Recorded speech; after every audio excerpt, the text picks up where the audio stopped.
We were born in analog and we've grown up in digital. Our generation, we don't feel like we got to rebel. Yeah. We're not really rebellious. We feel like we just want to excel.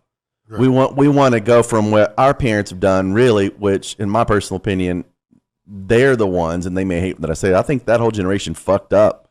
Yeah, they did. Authority. They did. They fucked authority up. They had their youth movement, and even though there were some great things out of it, overall, it just, again, diluted the respect level society has with one another. Right. It just does. And that's what sucks about it, because your fellow man doesn't really respect each other. You can literally walk in a building and not look at someone in the eye. You can go in an elevator with 10 people and not say a word to one another. And I'm not saying that's good or bad. It's just it's kind of fucked up. It's like we're just kind of fearful to communicate. We don't really know how to communicate. And maybe we don't want to communicate. But back in the old school days, communication was a pillar of society to communicate one another. Our generation, Gen Xers, we see it. We all see it, but we don't necessarily give a fuck. One of the reasons kids today will evolve and do amazing things because they challenge authority in certain ways. Right, right.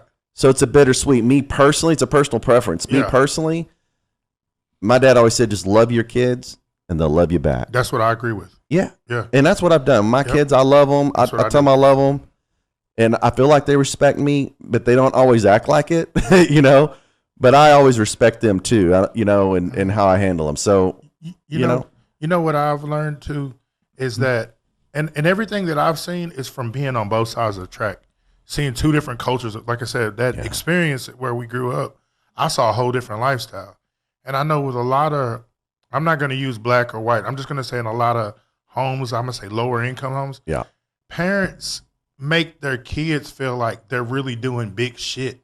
Like, I fed you, I this. Mm-hmm. You're supposed to, motherfucker. Mm-hmm. Like, you really are. Mm-hmm. Like, you haven't really done shit. You're not shit. I'm being honest with a lot of, you're not shit at your job. You work in a bullshit job. You made bullshit decisions. Mm-hmm. This is things that I've learned from just studying people. Yeah. And now you're in an uncomfortable position because of your decisions. You get what I'm saying? Mm-hmm. Because of your decisions, and you want your children to somewhat your boss don't respect you. Mm-hmm. You get what I'm saying? These women out here aren't respecting you. Yeah. Your baby mama don't respect you. Your baby daddy don't respect you. He's calling you ain't shit. Yeah.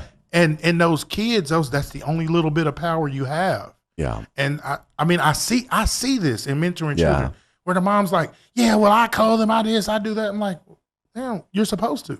Yeah. You had them.